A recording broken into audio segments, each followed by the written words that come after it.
challenge with maintenance has been meeting the residents' expectation when it comes to speed of repair and holding vendors accountable to complete the repair within the deadline set. Matt, how can Carla make sure that she's getting these maintenance techs out there quickly? They're getting the work done, holding them accountable to doing that, and then getting it completed in a timely manner. Yeah, it's definitely a hard problem to solve, Carla. And what I'd say is that's where, if you've got the opportunity to explore having your own techs, this is where a lot of the value is added and created, because you do get to control that piece of the resident experience. But vendor management has been, and I think always will be, a challenge. It's its own body of work. At the end of the day, I think it just comes down to, again, setting a lot of really clear expectations and then being willing to fire a vendor and move on. I don't know that there's really any silver bullet here that alleviates this problem across the board. I think the closest solution that we've found is having our own internal techs. Short of that, talking to people, just continually trying to find new vendors and raise the bar with the vendors you have. That'd be my best advice. What would you guys add to that? The hard problem. Hard problem. Hard problem. And yeah, it comes down to, there are vendor relationships, but you constantly got to either be building those relationships or finding other vendors who have a higher level expectation. The bigger your company is, the more work you can send a vendor, and the more likely that they would be able to go out there on a Friday afternoon for you, or finding those vendors that may be able to do that. Our speed of repair is faster with internal techs because we control. There's a lot of reasons not to do internal techs, but this is one way that's helped solve. And the other challenge is, as I've seen more tenants come out of like multifamily with on-site management and maintenance, a lot different expectation and timing on single family, because you don't have somebody out there that already has the part for your toilet because there's 50 of the same toilet in there. So I've just seen that challenge when multifamily tenants move into single family. Goes back to setting expectations. Earlier, what we talked about, there are touch points that we know a tenant's going to want communication, and are you delivering those? So solve from the vendor side, and then the communication side that we talked about earlier.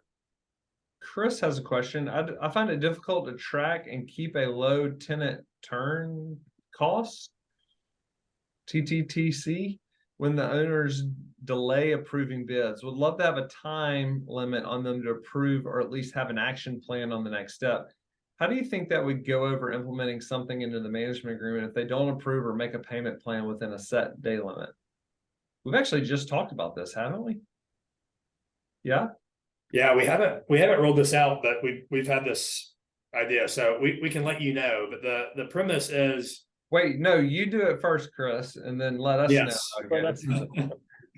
If an owner gets a bid and then they sit on it, tenant moves out, you give them a bid to turn the property.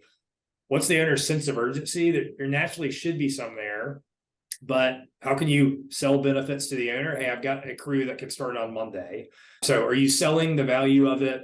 We haven't put a time frame on it. There's a couple ideas, a couple pilots that we're going to run, which is, hey, if we don't get an answer by this day, the bid is no longer good. There is reality in that. After a couple days, the house can materially change. So I think there's some reality in that, but do you think it's a good idea? Don't fully know how that would play out, but how are you selling the value? Are you creating a sense of urgency? And then are you moving the property to a different status? And so maybe creating some friction for the owner to start that work again. So don't know. Let us know how it goes whenever you roll it out.